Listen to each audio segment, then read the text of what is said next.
All right, go ahead and start your whole thing over however you want. Okay.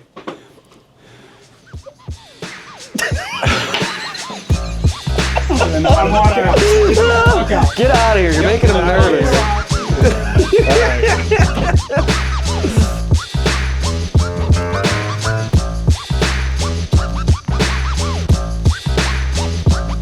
Hey, we're here today and we're talking fly design with James Hughes. And if you don't know James Hughes, you should know James Hughes. James is the head guide at SchultzOutfitters, and they are on the east side of the state in Ypsilanti, Michigan. Correct. And James and I have fished together a few times over the years. And one of the things that he has done is he has developed a fly called the Fleein Cray. And one of the things we want to do today is talk fly design with that, and give you a better understanding about this fly, how it fishes, how it swims, why he developed it, and so on and so forth. So, hey, we'll just get right into it. So, what made you decide to tie the Fleein Cray and design it and all that stuff? So, we know that bass love to eat crayfish, right? That's a universal constant. And the whole idea and concept behind the fly was actually back in, right around 2016 or 17. I was running a half-day guide trip on the Huron and just kind of parked in a spot, dropped anchor, and was just taking a break. It was hot out. And as we're sitting there talking with my clients, I heard something kind of break the surface just to my left near my oar blade, and I looked over, and what I was watching was two smaller smallmouth. They were probably only like 10 inches or so, but they were chasing something around, and it kept, it was moving erratic and fast, and it also kept breaking the surface. And as I'm watching it, I realized, I was like, this isn't a minnow that's trying to run away from them. This is a crayfish, just moving super fast, super erratic, doing everything it can to escape. And that kind of got the gears turning for me. And, that kind of came about in the same year that it was also a pretty low water year. And so flash forward like maybe a month or two. And I'm on another river, water's low, it's weedy. And the bite that day was just solid crayfish. No minnow patterns that we were throwing were working. It's kind of being a bit of a struggle. I threw some crayfish patterns, but, back at that point, all we had were weighted flies, stuff with lead. Even lightly weighted stuff was too heavy that day. It was just snagging up constantly. It was starting to be a pain. And so I remembered what I saw before, saw that crayfish fleeing those smallmouth, and I thought, hey, we already fish swim flies all the time. There are always minnow patterns. What if I designed a crayfish to do the same thing? But I didn't want it to just be, I wanted it to be pretty specific to a crayfish, not something that could pass as a crayfish, but also be this or be that, depending on what color you fish. I'm like, no, I want a crayfish pattern that swims like a swim fly, that can fish erratic, you can move it quick, you can pause it, you can do whatever, and then you don't ever have to worry about it sinking back down into the wood where your fishing effort is paused, because now you got to go retrieve it off a snag or whatever. So that was kind of the birth of the idea. And I went home that night and I started kind of tweaking around, and it took, about 2-3 years before I landed on the design that it is today. So it really was a labor of love, and it wasn't something that I just sat down at a vise and made. It was many different versions over the course of years where I finally landed on this. So it took you 2 to 3 years to land on this version. So clearly during that time you had some struggles, some challenges, some R&D that was going on. Completely. Kind of walk us through those years. Yeah. I wish I had some of those original ones, because it'd be interesting to show you. But the original pattern, it was basically taking, like a single fly cray, which is just, kind of think like a leech pattern, but with another rabbit strip off the back to make it look like claws. I took that, didn't put the lead on, slapped on a, I think, Australian possum head, just made it real bulky, kind of like, like a Feenstra style, but also threw a keel on the hook. We use keels to amplify movement through water. That version worked. I actually tied it that night after that that trip I was just talking about, fished it the next day, caught some fish. But the thing I noticed was, like, yes, it moved, it did what I wanted, but not exactly what I wanted. The movement wasn't erratic enough. It wasn't like a crayfish. You know, pretty much anybody who's ever fished has spent time when they were a kid in a creek or a river or a lake tipping over rocks, finding crayfish and trying to catch them. It's not easy. You know, the one thing they do well is evade. The other thing that they never do, at least in my experience of seeing, is they don't hop and jig away from you. They dart, they're going all sorts of directions. You never know which way it's going to go next. They're hard to catch. So I had to go back to the drawing board with that one. The next iteration, I ended up taking a shank and attaching to the back of the hook, but otherwise kind of kept it the same. Australian possum head, started adding some flanks, but more for look. And still, again, not quite what I wanted. But it got the ball moving in the right direction. And then, you know, started finding some of these materials out there, like these brushes they came out with, like the crustaceous brush and the lively leg brushes that are used in it today. And what those allowed was a much buggier appearance in general. It just packed in the rubber. You know, if you hold a crayfish in your hands or, you know, hold it by the carapace and their legs are down there doing their thing, they got stuff sticking out in every direction underneath that shell. They got all those legs, they got antenna, they got, you know, eye stalks, they got their claws. And so it needed to be as buggy looking as possible, for lack of a better word, but also with the movement. And so, you know, keeping the keel on there, added it, adding the bulk in the front of the fly helped amplify the swim. You know, that's something to slow it down as it travels through the water. Then that keel, that mass is still back there and has to go somewhere, which causes it to give that big kick and turn. The fly being jointed like this will then amplify that because the back end can swing out more. And that was pretty much the journey to where it is now. There were some finishing touches along the way, and then a lot of experimentation with color. And generally what I found with color was there is no wrong answer, and the wilder I get with it, often the better it fishes. Which is interesting, because you've got like the rainbow right here of color is what you have, and you've caught them on everything from black to a rainbow to effectively Mardi Gras, man. Mardi Gras. It's That's Mardi right. Gras. Mardi Gras. That's right. Yeah, That's right. It works. And I mean, much of this inspiration just came from, you know, conventional fishing, where you walk into any store that carries conventional tackle and you look at the array of crankbaits they have on the wall, or anything mimicking crayfish especially. I mean, they got fire tiger crayfish, and fish eat them. Yeah. You know, it wouldn't be my first choice, but they do. So I started just trying to push the envelope with that, see what I can get away with. And two, I like to watch my flies while I fish, and it's pretty hard to watch like a tannin olive fly track through the water. Not impossible, certainly catches fish, but when I started throwing like chartreuse and pinks and throwing blues and reds in there, or blacks and reds, even full white ones, full yellow ones, I saw zero decrease in effectiveness and a significant increase in how much fun it was to fish.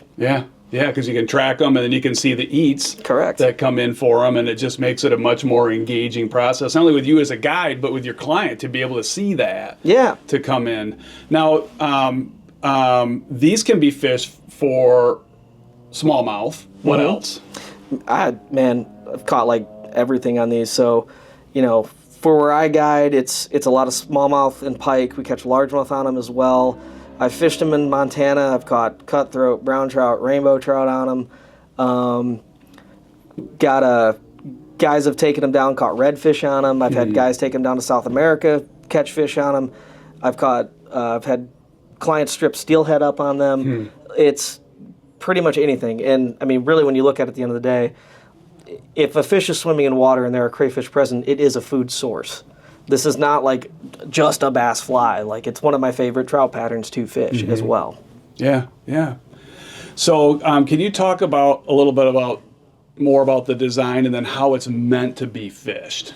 Yeah. So in terms of the design, a question that I get asked a lot, and this again, it's, you know, just sort of a more established pattern of thinking, is that, you know, crayfish flies have weight, and they are meant to be, you know, jigged or slowly stripped to sort of emulate like a light jigging or swimming motion.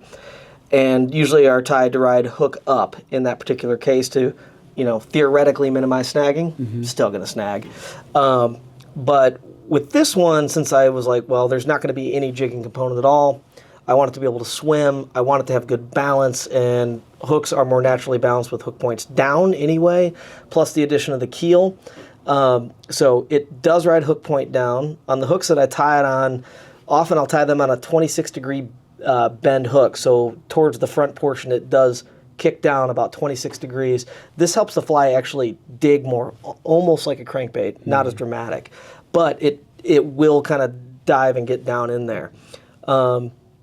The bulky head on it, not only does it fit kind of the silhouette of a crayfish, if you think about it, where that tail comes back and wraps under, then the carapace kind of arches up and over, and then slowly terminates down towards the head, where everything kind of like just pinches down, and then you get the claws in effect.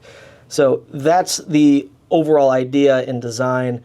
Some things too, the antenna are grossly exaggerated here, and there's extra rubber back there. That is for a purpose.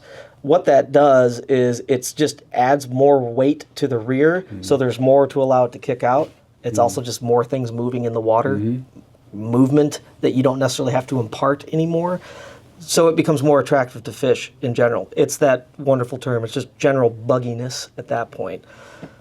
Yeah, and as we all know, at least bass, they like rubber. They love rubber, man. It's a rubber leg delivery system, and most great flies or streamers to fish do that well. Like your circus peanuts, especially like anything that you can just stack rubber into. Yeah. I mean, it's a bass. Yeah.